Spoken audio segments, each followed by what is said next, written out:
हाय, कैसे हैं आप लोग। आई होप अच्छे होंगे और मस्त होंगे और एग्जाम की तैयारी अच्छे से चल रही होगी। चलिए दोस्तों, हम लोग देखेंगे चीज़ों को और भी टॉप 30 क्वेश्चंस को और उसके आंसर को देखेंगे। उसका आंसर है क्या चीज़, ठीक है। जैसे मैंने पार्ट 1 में बताया था आपको कि इसके सारे 10 को आज भी नेक्स्ट क्वेश्चन को डिस्कस करेंगे और उनको और भी चीज़ों को धीरे धीरे जानेंगे। देखो, नेक्स्ट क्वेश्चन यहाँ पे पूछा गया, what is the verbal communication. मतलब वर्बल कम्युनिकेशन होता क्या है। मतलब कम्युनिकेशन के बारे में बात करें तो वर्बल कम्युनिकेशन क्या होता है। वर्बल कम्युनिकेशन के बारे में बात करें तो एक तरह का आपका, जैसे मैंने पिछले वीडियो में कम्युनिकेशन बताया था, कम्युनिकेशन में क्या करते हैं कि हम लोग अपने आइडिया, थॉट्स, अपना इमोशन, चीजें एक पर्सन से दूसरे पर्सन को हम लोग शेयर करते हैं। डन। लेकिन हम लोग दो तरीके से शेयर कर सकते हैं। एक लोग मान लो मुंह भुना रहे, इसका मतलब हम उसका गुस्सा है, चीजें समझ रहे हो। और वही चीज एक तो होता है हमारे, वह तेरे से मैं गुस्सा हूं, तूने मेरे से सही ना करा। एक तो बोल के, एक होता हमारे पास एक्सप्रेशन करके। तो जहां हम लोग वर्ड का यूज करके चीजों को कम्युनिकेशन करते हैं उसे हम लोग वर्बल कम्युनिकेशन के नाम से जानते हैं। क्या कह रहा, verbal communication is the exchange of information through the spoken और written word is called verbal communication. मान लीजिए एग्जांपल पे, एक teacher explain lesson in class, example of verbal communication. जैसे मैं आप लोगों को पढ़ा रहा हूं, ये कर रहा हूं, ये भी क्या है, एक तरह का वर्बल कम्युनिकेशन है। ये तो आपका शॉर्टकट या कह सकते हैं, ये आपका डेफिनेशन है। लेकिन इसको अगर लॉन्ग कट बनाओगे या फिर सिर्फ आपका कम्युनिकेशन स्किल या फिर कम्युनिकेशन का डेफिनेशन याद है तो आप लिख सकते हो क्या, communication is the process in which sharing of data, sharing of emotions, thoughts, one person to other person by using of word या फिर कह लीजिए written is called verbal communication. ठीक है। क्या करा, मौखिक संचार बोले गए या लिखे शब्दों के माध्यम से सूचना का आदान प्रदान करते हैं। उदाहरण के लिए कक्षा में एक पार्ट, जैसे कि मैं आपको पढ़ा रहा हूं, ये क्या है, ये हमारा वर्बल कम्युनिकेशन के अंतर्गत आता है। चलिए नेक्स्ट देखते हैं। नेक्स्ट पूछ रहा है कि write two component of body language. Body language में दो कंपोनेंट बताना है, मतलब दो आपका कंपोनेंट। देखो बॉडी लैंग्वेज किस में आता है, ये आपका नॉन वर्बल कम्युनिकेशन। कम्युनिकेशन में बात देखा जाए मेनली तो दो तरह कम्युनिकेशन है। एक हो वर्बल कम्युनिकेशन जिसमें हम लोग बातचीत करते हैं, एक होता है नॉन वर्बल कम्युनिकेशन, मुंह बुला रहा, लड़कियों को आप देख रहे हैं ऐसे कर रही, यानी ये आपका नॉन वर्बल कम्युनिकेशन है जिसमें हम लोग इसी तरह क्या है, बॉडी लैंग्वेज आप किस तरह से खड़े, मैं ऐसे बोलूंगा, हाँ भाई सब बॉडी लैंग्वेज, ये क्या है, मतलब ये एक तरह कह सकते हैं, मैं आपको पढ़ा रहा हूँ एनर्जेटिक होकर, यानी ये हमारा बॉडी लैंग्वेज है। तो ये हमारा नॉन वर्बल कम्युनिकेशन के अंतर्गत आता है। पहला आता है फेशियल एक्सप्रेस। आप देखे होंगे कोई चीज बात करता है तो आप हंस हंस के बात करेंगे, कोई भी देखे होंगे, कोई बात नहीं, जैसे कि हंस के बात कर रहे हैं। या फिर जब किसी से आप अपने महिला मित्र या फिर किसी से बात ना हो तो शक्ल देख के पता चल जाएगा इस लोंडे का शक्ल में 12 बजे, होता है नहीं है, वो हमारा फेशियल एक्सपीरियंस आता है। दूसरा था गेस्चर। गेस्चर मतलब कि हाथ का मूवमेंट कैसे रखते हैं, कैसे आप खड़े हैं। देखिए जब आप उदास रहते हैं बिल्कुल अपने आप आपका मुंह क्या लटका रहता है, यानी जिससे देसी लहंगा में का है, तो वो हमारा फेशियल एक्सपीरियंस या फिर बॉडी लैंग्वेज के अंतर्गत आता है। दो, एक हमारा फेशियल एक्सपीरियंस, दूसरा हमारे पास क्या आता है, दूसरा हमारा गेस्चर। पहला क्या, फेशियल एक्सप्रेस मतलब एक्सप्रेशन आपको कैसे कर रहे हैं, दूसरा आपका गेस्चर। चलिए नेक्स्ट देखते हैं। पूछ रहा what is a patient counselling. Patient counselling क्या है, पेशेंट काउंसलिंग एक तरह का प्रोसेस है जिसमें हम लोग क्या करते हैं, पेशेंट की जो मेडिसिन हिस्ट्री है वो हम जानते हैं ताकि हम उसको सही तरीके से इलाज कर पाए। उसी तरह क्या कह रहा, patient counselling is the process, एक बार साथ में बोलना आप लोग, क्या है, patient counselling is the process. चलो एक बार फिर से बोलना, patient counselling is the process in which health care professional, मतलब पेशेंट कैंसर क्या है, एक तरह का क्या प्रोसेस है जिसके अंतर्गत हेल्थ केयर प्रोफेशनल, यूजुअली जैसे कि हेल्थ केयर प्रोफेशनल कौन कौन हो सकते हैं, डॉक्टर हो सकते हैं, फार्मासिस्ट हो सकते हैं, नर्स हो सकते हैं, provide important information, advice and assist to the patient to help them their medication or manage their health condition effectively is called patient counseling। मतलब पेशेंट काउंसलिंग एक तरह का प्रोसेस है जिसके अंतर्गत डॉक्टर या फिर नर्सेस उसमें क्या करते हैं, इंपॉर्टेंट इंफॉर्मेशन प्रोवाइड करते हैं या एडवाइस करते हैं ताकि उसका मेडिकल कंडीशन को सही तरीके से अच्छे से हम लोग मैनेज कर सके। तो चलिए बच्चों, मैं इसको थोड़ा सा फ्लो चार्ट में बता देता हूं। देखो फ्लो चार्ट का मतलब ये चीज है कि हम लोग शॉर्टकट, देखो फ्लो चार्ट में जल्दी याद होता है। हम लोग देखे पेशेंट काउंसलिंग मतलब पीसी, पीसी लैपटॉप वाला नहीं, पेशेंट काउंसलिंग क्या है, process. Patient counselling is the process, मतलब एक तरह का प्रोसेस है जिसमें क्या करते हैं, इन विच, प्रोसेस इन विच, देखो इन विच क्या करते हैं, शेयरिंग, हम लोग लिख सकते हैं इसमें शेयरिंग, क्या शेयरिंग करते हैं, medicine advice, health condition, medicine advice करते हैं, हेल्थ कंडीशन करते हैं, कौन शेयर करते हैं? अगर देखा जाए इसमें यहां पे हमारे पास कौन शेयर करता है? डॉक्टर या फार्मासिस्ट जो आप लोग हैं, टू द पेशेंट। मतलब इसमें हम लोगों ने देखा कि पेशेंट एक तरह का, पेशेंट काउंसलिंग एक तरह का प्रोसेस है जिसमें हम लोग शेयरिंग मेडिसिन हेल्थ कंडीशन करते हैं, किसमें फार्मेसी या फिर फार्मासिस्ट या डॉक्टर किसमें पेशेंट तक के, ताकि उसके हेल्थ कंडीशन अच्छे तरीके से रख पाए, उसी को ही पेशेंट काउंसलिंग के नाम से हम लोग जानते हैं। अब हिंदी में देखें तो क्या क्या है? रोगी परामर्श एक ऐसी प्रक्रिया है, कैसी प्रक्रिया है जिसमें एक स्वास्थ्य देखभाल द्वारा पेशेवर, जैसे आमतौर पर बात करें तो जैसे फार्मासिस्ट आप लोग हैं, डॉक्टर या नर्स, एक रोगी को अपने दवाइयों के उपयोग करने और उनके स्वास्थ्य की परिस्थिति को प्रभावी ढंग से प्रतिबंधित यानी उसको समझने में मदद करती है, ताकि मदद करने में ये चीज महत्वपूर्ण सलाह देती है या फिर उसको दवाई के बारे में बताती है, उसी को हम लोग पेशेंट काउंसलिंग के नाम से जानते हैं। ठीक है, चलिए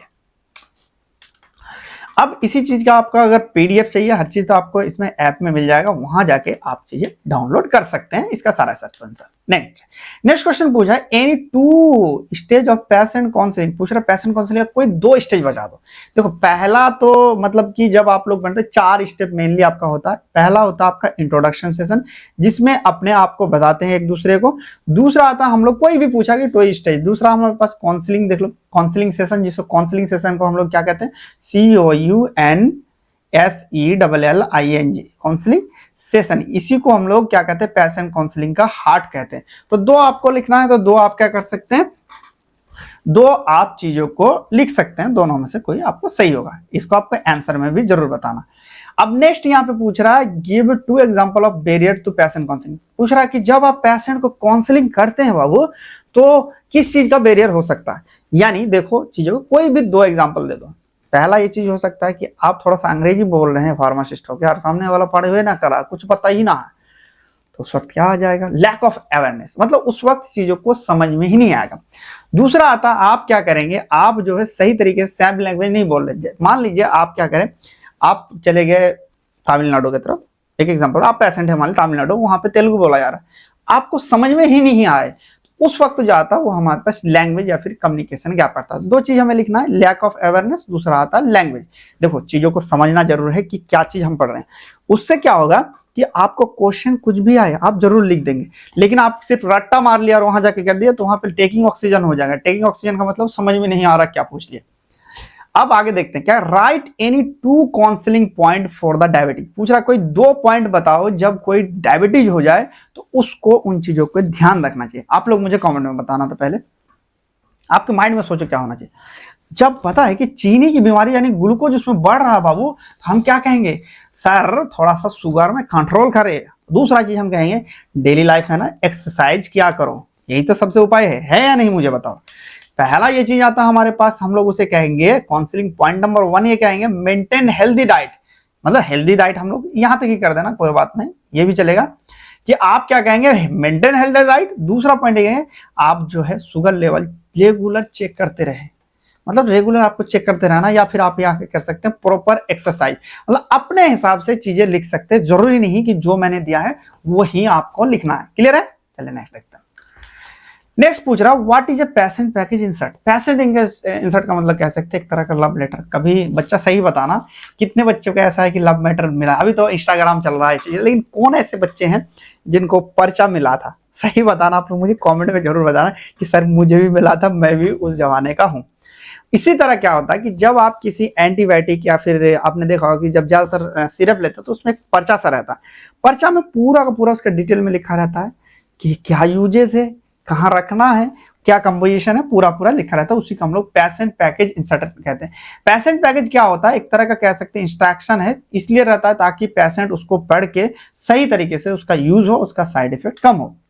देखो क्या कह रहा है, रोगी पैकेज इंसर्ट डॉक्टर के पर्चे की दवाई के साथ प्रदान किया जाता है। एक दस्तावेज है जिसमें रोगी के लिए महत्वपूर्ण जानकारी होते हैं।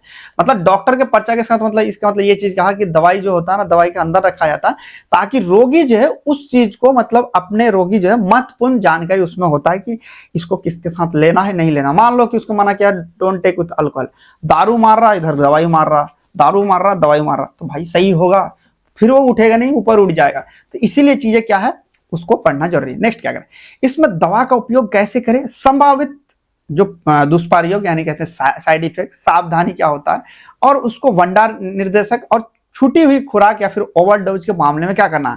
मान लीजिए आपका खुराक छूट गया, उस कंडीशन में आपको क्या करना है, इन जैसे चीजों को उसमें कंडीशन रहता है। अब देखो क्या करा, ये patient package insert is a document provide with prescription. मतलब पैकेज इंसर्ट क्या है, एक तरह का हमारे पास डॉक्यूमेंट रहता है जिसके द्वारा प्रिस्क्रिप्शन के साथ उसमें प्रोवाइड किया जाता है। Medication that contain important information for the patient. मतलब क्या है, मेडिकेशन क्या करता है, ये हमारे इंपॉर्टेंट मेडिकेशन के बारे में, ताकि पेशेंट को नुकसान ना हो, इसलिए किया जाता है। अब देखो इंग्लिश में क्या है, it include detail like how to use medicine, यानी कैसे आप इस मेडिसिन को यूज कर सकते हैं। पॉसिबल साइड इफेक्ट, इसका पॉसिबल साइड इफेक्ट क्या होगा, इसका प्रिकॉशन क्या है, स्टोरेज इंस्ट्रक्शन क्या है, और what to do in case of miss the overdose. मतलब क्या करना है अगर आप इस डोज को मिस कर गए। ठीक है, इन सब चीजों को उसमें डिटेल में लिखा रहता है। अब नेक्स्ट क्वेश्चन ने पूछा, mention any 2 uses of patient information leaflet. पूछ रहा है कि कोई 2 हमें यूजेस बताए पेशेंट इंफॉर्मेशन लिफलेट का। देखो पहला यूजेस तो हम लोग इससे क्या करते हैं, अब पेशेंट अंडरस्टैंड करता है कि किस तरह से मेडिसिन को करेक्टली लेना है, और दूसरा है कि पॉसिबल साइड इफेक्ट जो है उससे हम लोग बचते हैं। एक चीज लिख देना, मतलब मेडिसिन करेक्टली, इतना नहीं अगर याद आता तो पहला पॉइंट लिख देना मेडिसिन करेक्टली, और दूसरा ये चीज लिख देना कि possible side effect, about possible side effect. मतलब 2 चीज के बारे में यहाँ पे आप लिख देंगे। चलिए बच्चों नेक्स्ट देखते हैं, यानी हिंदी में क्या कह रहा है। इसका उपयोग रोगी को समझाने की मदद करता है, दवा को सही तरीके से कैसे ले आया था। दूसरा होता है हमारे पास संभावित जो साइड इफेक्ट है उसके बारे में यहाँ पे एक्सप्लेन किया रहता। नेक्स्ट देखते हैं, कह रहा define medical address. Medical address का मतलब होता क्या, पहले समझते हैं। यानी आप हैं किसी का बाबू सोना, और उसके हिसाब से चीजें चल रहे हैं, तो कितना बढ़िया रिलेशन चलता है, चलता है नहीं चलता, मुझे बताओ, चलता है ना। उसी तरह आप डॉक्टर के हिसाब से अगर दवाई चीजें खाते हैं तो बीमारी क्या होता है, तुरंत सही हो जाता है सही तरीके से। जब डॉक्टर के कहे हिसाब से अनुसार दवाई लेते हैं, 2 दिन का 2 दिन लेते हैं, 2 टाइम का 2 टाइम लेते हैं, एक टाइम का एक, रात को कहे रात को लेते हैं, दिन को कहा दिन को लेते हैं, दवाई लेते हैं, तो जब आप लेते हैं तो उसी को हम लोग मेडिकल एड्रेस के नाम से जानते हैं। ठीक है, देखो क्या कह रहा, medication address is the extend which patient take their prescribed medicine correctly, following the doses, timing, frequency as the advised by healthcare provider is called medical address। मतलब मेडिकेशन एड्रेस से मतलब ये चीज होता है कि जब डॉक्टर के हिसाब से चीजें कहे हुए चीजों को फॉलो करते हैं तो अब हम उसे मेडिकल एड्रेस के नाम से जानते हैं। देखो ये याद तो आपको करना पड़ेगा रट्टा, मतलब थोड़ा सा। ठीक है, चलिए, दवा का पालन का वह सीमा जिस तक एक मरीज अपनी निर्धारित दवा को सही ढंग ले जाता और स्वास्थ्य सेवा प्रदान द्वारा सलाह के अनुसार खुराक, समय और आवृत्ति का पालन करता है, उसी को ही हम लोग मेडिकल एड्रेस के नाम से जानते हैं। पता चल गया? चलिए हम नेक्स्ट देखते हैं। पूछ रहा कि कोई 2 रीजन बताइए जो मेडिकल एड्रेस नहीं हो सकता, मतलब कि आप टाइम पे नहीं ले सकते। देखो आप थोड़ा सा हम समझते हैं, 2 रीजन क्या हो सकता है कि आप दवाई लेना या किसी के बात का आप फॉलो नहीं कर रहे। पहला रीजन हो सकता है कि कहीं और आप जा रहे हैं, या फिर आप बिजी होंगे, या आपका मन नहीं है भाई सब करना, हो सकता है ना। तो यहाँ पे बहुत सारे रीजन में 2 रीजन पूछा है कि किस तरह से आप डॉक्टर के पालन नहीं कर पाते। पहला है कि आप मेडिसिन जो है रेगुलरली नहीं ले पाते, भूल जाते हैं। दूसरा होता है आप साइड इफेक्ट के डर से आप नहीं लेते हैं। वो 2 कंडीशन होता है। देखो ये सब हल्के में नहीं लेना, ये आपको याद रखना है। तो चलिए दोस्तों, इसी तरह अगर हमारे ऐप पर जुड़ सकते हैं, ऐप में आपको सारा का सारा चीजें मिल जाएगा, जिसमें आपको हिंदी इंग्लिश देंगे। आप देखो इसे करके आसानी से आप लोग अच्छा नंबर से पास आउट कर सकते हैं। अब देखो इतना कर लोगे ना, इतना इसमें कंटेंट और ये चीज हमने देकर रखा कि बहुत ज्यादा नहीं, इतना देकर रखा, आसानी से पढ़ो और यूं निकल जाओ। आप सही से पढ़ोगे तो 80% आराम से आपका आ जाएगा। पूरा फॉलो करोगे तो अच्छे खासा नंबर से आप पास आउट हो जाते हैं। आपको धीरे धीरे हर चीज का डिटेल मिलेगा। यहाँ पे इंपॉर्टेंट नोट्स में मिल जाएगा, इंपॉर्टेंट जो क्वेश्चन पेपर है वो भी मिल जाएगा आपको। मॉडल पेपर प्रैक्टिस जब आपके एग्जाम के टाइम होंगे तब हम लोग प्रैक्टिस आपका कराए जाएंगे एग्जाम की तरह। ठीक है, चलिए इसी को हम लोग डाउनलोड कहाँ से करेंगे, आप प्ले स्टोर से कर सकते हैं या फिर डिस्क्रिप्शन पे जाकर लिंक पे कर सकते हैं। अगर कोई भी क्वेश्चन हो पर्सनल तो आप इसमें मुझे मैसेज कर सकते हैं। तो चलिए बच्चों, लगे रहिए, ठंडी का मौसम है, अच्छे से मैनेज कीजिए और पढ़ते रहिए, मजे लेते रहिए। तब तक के लिए बाय बाय, टेक केयर।